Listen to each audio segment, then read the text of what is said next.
The CM34 Flip is a fairly low-cost convertible ChromeOS device from Asus, which carries the distinction of being a Chromebook Plus.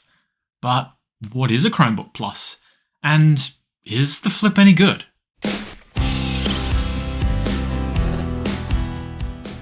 Get the basics out of the way first. A Chromebook Plus is simply a list of minimum system requirements from Google, where it's deemed to give a halfway decent experience. With a few features locked behind that certification too, like Gemini Advanced, if you care for such things. You're looking at a minimum, an Intel i3 12th Gen or AMD Ryzen 3 7000, 8 gigs of RAM, 128 gigs of storage, a 1080p IPS display, 1080p webcam, and 10 hours of battery life. Realistically, most of this is what I'd be wanting in a laptop at a minimum anyway. It is weird that there are no ARM devices supported though, as some of those are pretty decent. The other thing that's a bit out of the ordinary for certification is the webcam, as companies have historically been subbing these out for potatoes. As for the CM34 Flip, there are a few varieties, either a Ryzen 3 or 5, with extra storage to match the higher CPU, but both only packing 8 gigs of RAM. This here is the most basic model, creeping in with the bare necessities of a Chromebook Plus, which I've been using for a few months now for most of my casual browsing, writing, and general time wasting.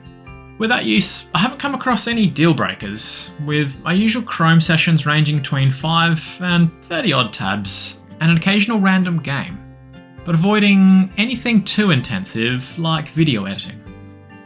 I do always enjoy the simplicity and efficiency of ChromeOS. Everything just feels fast and fluid, and getting access to Android apps is always a positive. Plus, it's slated to get updates well into 2033. The 14-inch display is just fine. I don't really have any complaints, as it does its job. Colours feel solid, and while I initially found things a touch dull, when cranked to maximum brightness, everything looked good. It would have to be boosted each time though, and don't expect great visibility outside either. It is a touchscreen too, which is essential for a good Chromebook, making the most of those aforementioned Android apps, and leveraging the Flip aspect to become a chunky tablet. Or if you don't want a full tablet, sometimes just a partial flip is enough to offer a convenient stand. On the hardware side, the theme stays consistent for most aspects of the CM34 Flip, in that it's just fine. Not flashy or memorable, but just nailing the basics. Like the keyboard, it's fine to type on, key travel and reliability felt good, and the backlighting was appreciated. No real complaints.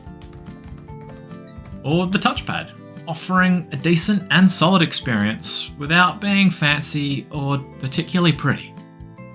It could be a smoother material though, I guess. The webcam is also about what you'd expect, depending on the ambient lighting, but I do always appreciate an obvious privacy shade. That's all packed into a frame that's solid, and by solid I mean a bit chunky. But also, there's very minimal flex to be found here because of it. This isn't massive or anything, but it does feel chunkier and heavier when compared to ARM Chromebooks. I know the x86 processors do need active cooling and all, even a low-end one. For that cooling, we have the intake on the bottom and exhaust into the screen, but at least things don't tend to get too warm. Cracking it open shows that the fan is on the right side, aligning with the exhaust, and some components can be replaced, like the SSD if more storage is required. The shell does feel a little hollow, which would allow for airflow, but otherwise, things are reasonably set out. As for the other bottom vents, these are for the downward firing speakers, which sound surprisingly decent for an entry-level device. Maybe the Harman Kardon branding is actually worth something. Downward firing is definitely not my favourite, but due to all the open vents, I found that even when the speakers are actively blocked, like when it's on my lap, it didn't impact the quality as much as I expected.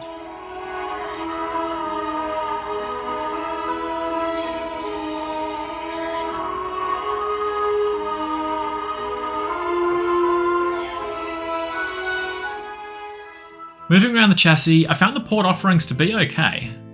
Retaining a micro SD card slot, HDMI port and headphone jack is cool. Keeping a USB-A is smart, and either of the USB-C ports allow for charging from either side. Some models can also feature a garage stylus too. The battery has a capacity of 5,260 mAh, which feels on the smaller size, but due to ChromeOS being so power efficient, it still easily gets over 10 hours on a single charge, with great standby time too, for when I just close the lid and forget about it for a few weeks. Honestly, it's the battery life inherent to all Chromebooks that really keeps me coming back to the platform. So being the most basic of Chromebook Plus devices, it really gives me hope for what we'll see in the future, especially if this is what the budget end keeps looking like. Just knowing you're getting a minimum expected experience with a Chromebook Plus label is fantastic. As mentioned earlier, it is a little disappointing ARM isn't included though, as even the much older Lenovo Duet 5 running a Snapdragon processor still feels like it keeps up. Even if it doesn't boast the extra graphical power, but ARM does seriously make up for it in efficiency, portability and fanless designs. Either way, I would still highly recommend the CM34 Flip to anyone wanting to give a Chromebook Plus a go as a secondary device, as all round it's just fine. Rather solid in fact, especially as it can be picked up pretty cheap these days.